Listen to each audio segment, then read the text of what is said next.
Hello everybody and welcome.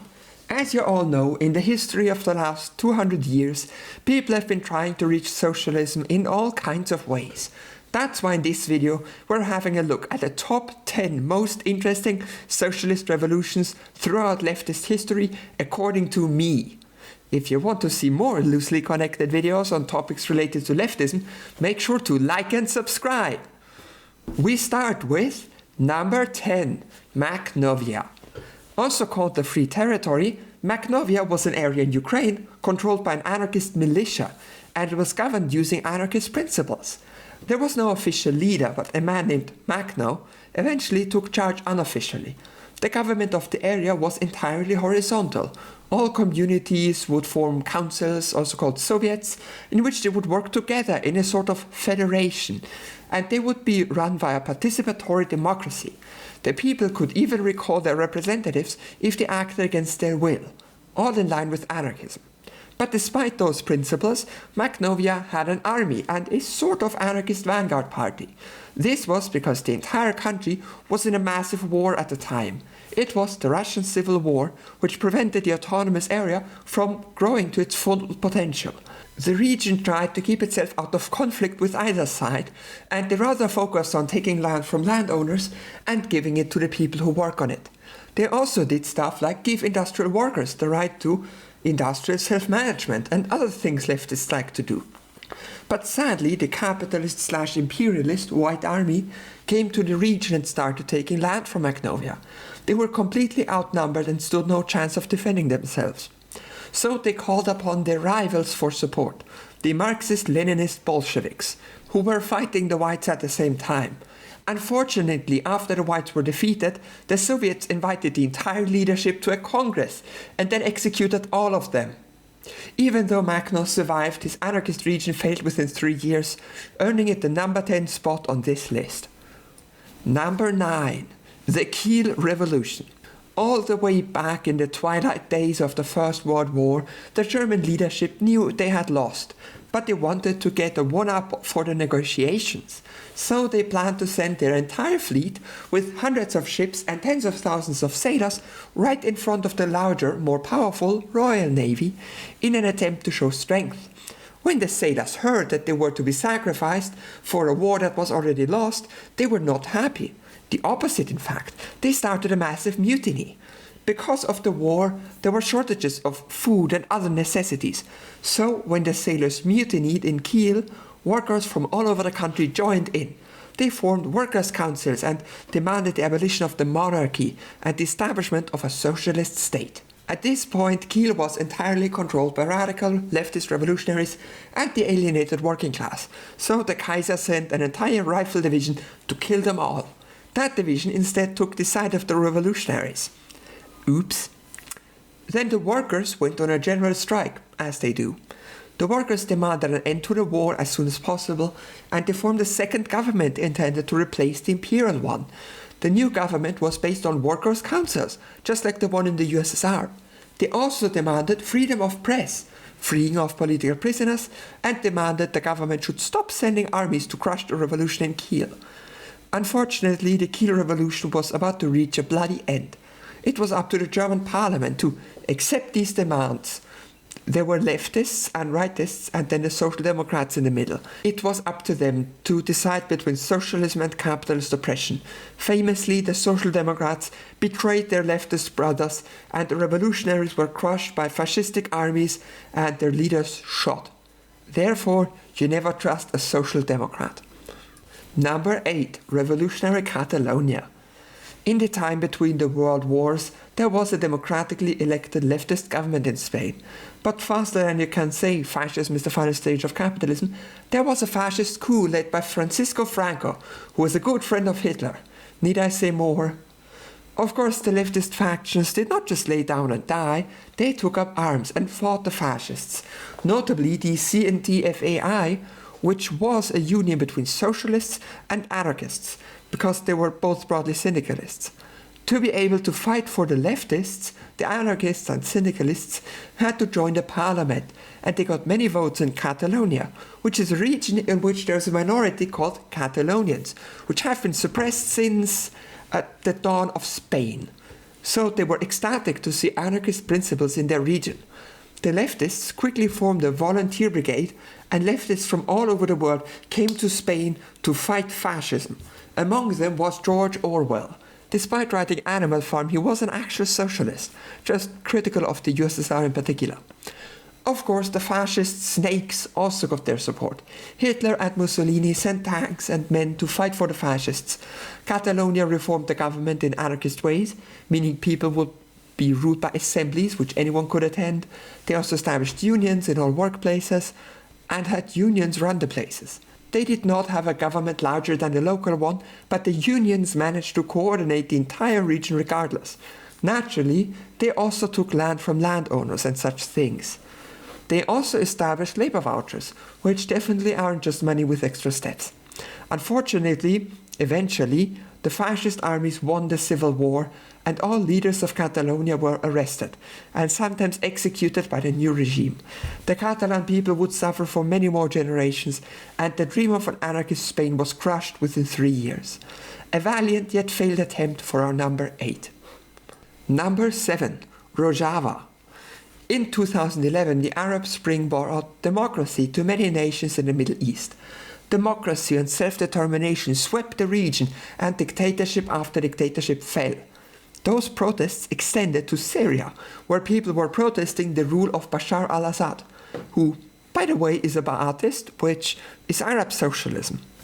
In the chaos of the protests, a lot happened. First, Assad mobilized the army against the protesters, and suddenly more and more factions started fighting. There was the government and allies, the opposition movement, religious fighters, the Islamic State, Kurds, and Rojava. Rojava holds this territory here. The issue is that there are so many different religions and ethnic groups in the region. Do not despair, Rojava is an anarchist region, so there would be no religious fighting. The area, which is also controlled the Autonomous Administration of North and East Syria, is split into 7 different regions that have a lot of self-governance. While the Middle East is famously troubled, Rojava is the outlier. Their government is secular, anarchist, in favor of religious freedom and freedom of speech. And they're even feminists, conscripting women to fight just like men, which, as a reminder, barely any Western nation does. And they're also environmentalists. They seek to reform all of Syria to work like their region does. Rojava in general shows the modern way to a socialist future, one not only based on authority and class conflict, but based on equality and environmental protection as well. While the area proved effective in fighting ISIS, they were not able to defend themselves against the Turkish offensive in 2019. So they went into an alliance with Assad to gain defensive support. In general, Rojava shows the potential of the modern left. Though because of its small size and comparatively weak military, they will struggle to keep their advancements they made over the last decade, giving them the number 7 spot on this list. Number 6. Yugoslavia. During the darkest days of the Second World War, when it seemed like the Nazis were destined to win and rule the world, there were a brave few fighting for their right to freedom. They were the Yugoslav partisans who fought Nazi occupation with all their strength. They were the most successful partisan and resistance groups of the entire war. They were led by a charismatic communist called Josip Broz Tito. At the start, the partisans were merely guerrilla fighters, but they were so successful and beloved that they had 500,000 soldiers by the end of the war, which made them the largest land army in the Balkans. So they established a socialist Yugoslav state under the rule of Tito. But despite being communist, Tito had no wishes to take part in the Cold War. As a matter of fact, he formed and led a non-aligned movement. He was socialist, but not in a USSR way, so Stalin tried to assassinate him a bunch. Tito believed that there is no one way to socialism and that every country should take its own path.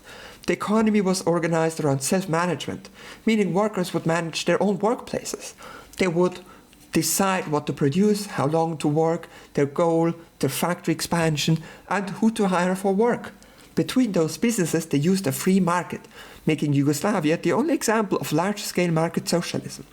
Sadly, because of industrialization, workplaces needed fewer workers, so they would not hire new people and let the old ones go into retirement to reduce cost.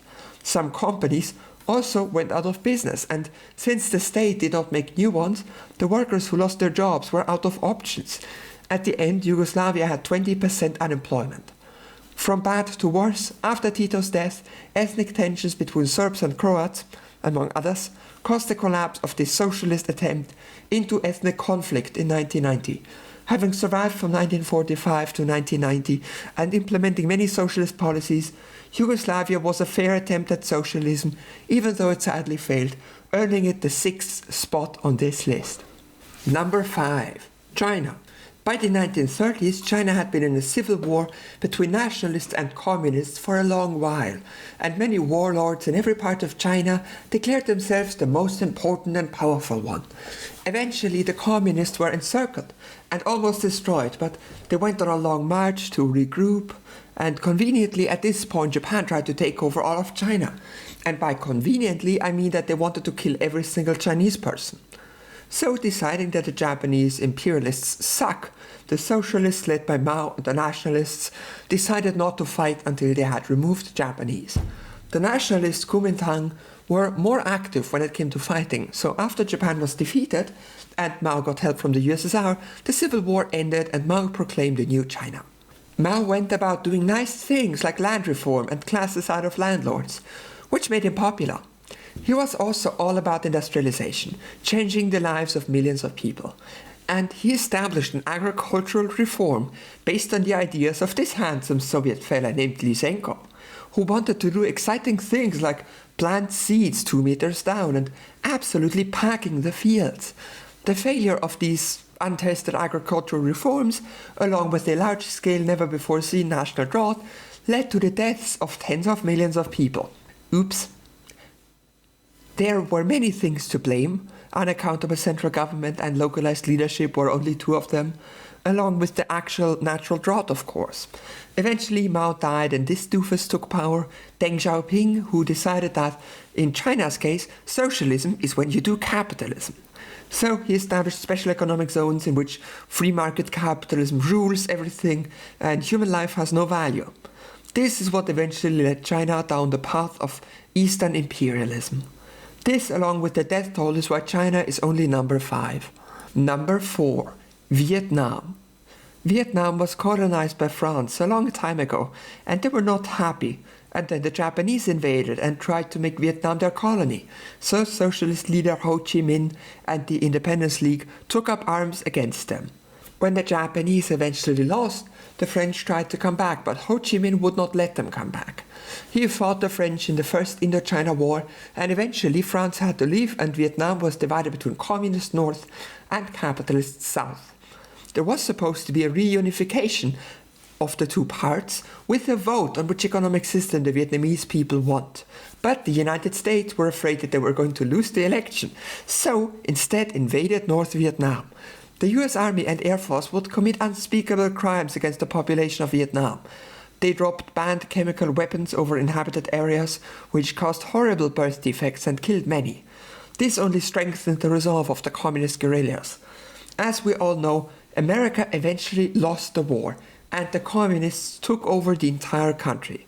Vietnam reformed itself in a sort of Soviet-style democracy, in which there's more emphasis on party politics than on horizontal democracy. After the communist takeover, the economy was doing super well. They had 10% yearly economic growth rates. Vietnam had a centrally planned economy like most of the Eastern Bloc, but after the fall of their fellow socialist nations, they reformed in a similar way to China, adding foreign investment, a free market, in addition to the planned economy, private businesses and more, which allowed Vietnam to significantly improve its economic standing. So for rising up against the French and Japanese empires and for defeating the full might of the American military, but then leaving socialism for the sake of economic growth, Vietnam gets the number 4 space on this list. Number 3, the Paris Commune. As you know, in the late 1800s, industrialization was happening, making most farmers unemployed and forcing them to work in cities for barely any pay, and they were not happy about it. Industrialization had really shown the inequalities of capitalism, and by the 1870s, radical authors like Karl Marx and Mikhail Bakunin had written some pretty incendiary stuff. By 1871, there was war. The French Empire declared war on Prussia and they went to fight. Essentially, the French lost so hard that their emperor was taken captive and Paris was surrounded. The people in Paris were not too stoked about being starved, so they revolted against the local government and proclaimed the Paris Commune, a socialist anarchist experiment. They immediately set up a council to represent Paris, and like good anarchists, the representatives could be recalled at any time by the constituents. They also had people representing professions in the council so that the workers would have a say in what happens.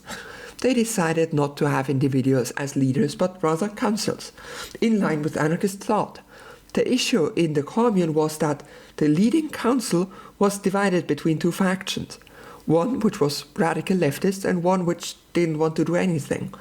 They did decide on some nice things too, though, like no child labor, abolishing conscription, banning interest, and establishing workplace democracy.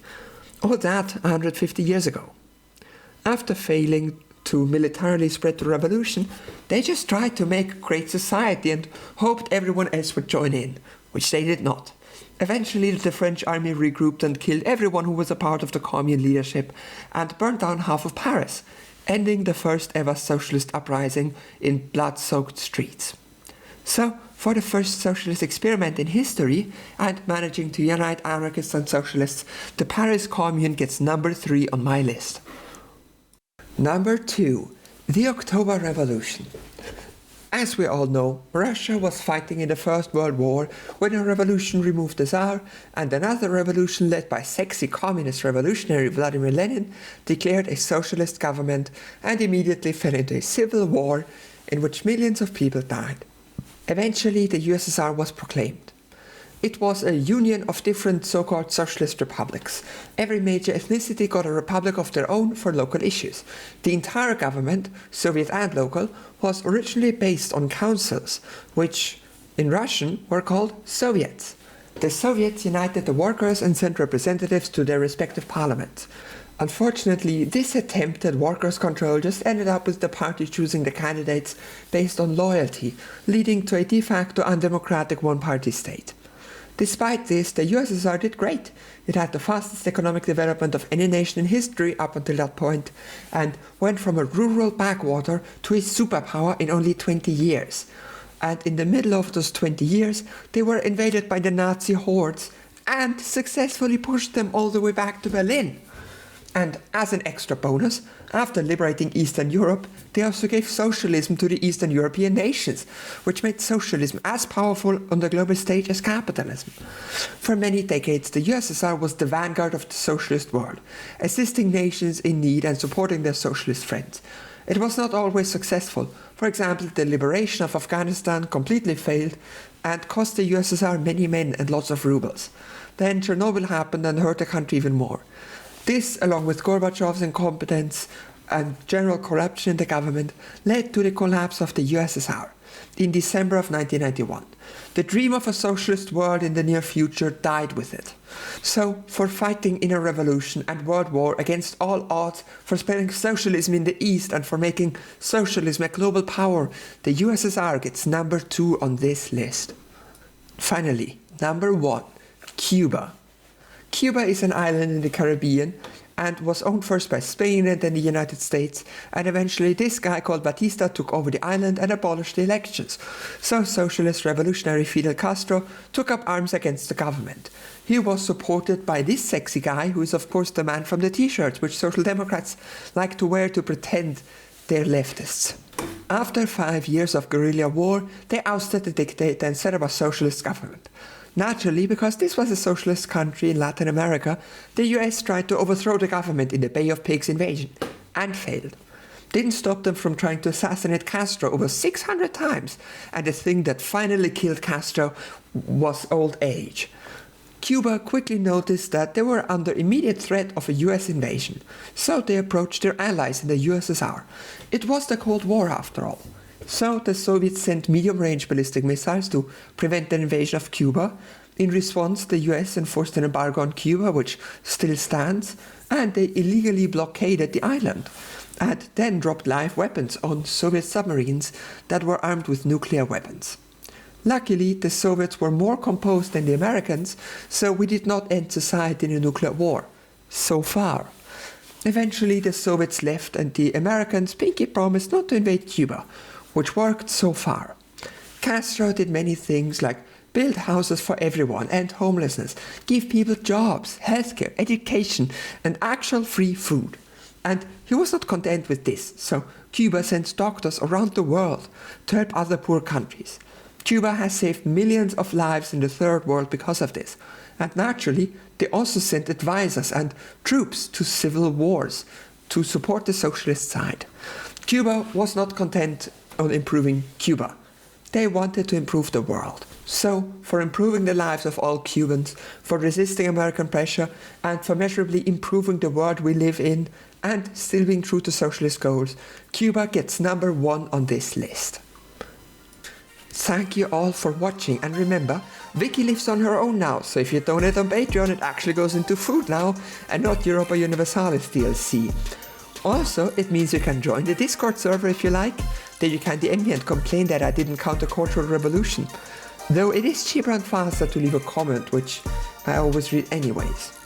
Thank you very much for watching, and special thanks to Theon Hartley, Alan Bow, Eric Betts, Nana Epema, V. Xander Corvus, Tusnek, Attila Nemetz, Ben Harrison, Bottom Bitch Lena, Carissa, Daniel Hyman, Dominic Cusanelli, Emily Marigold Klassen, Herdina, Ian Snyder, Jane the Mentalist, Kevin Sanders, Klastrup, Lazy Panda 234, Liam S., Ramen Deville, Red Shock Trooper, Sarah, Sean Murphy, Stairmaster Chef, The Swiss Femboy, Theon Gilliland Jr., Travis and Yamil.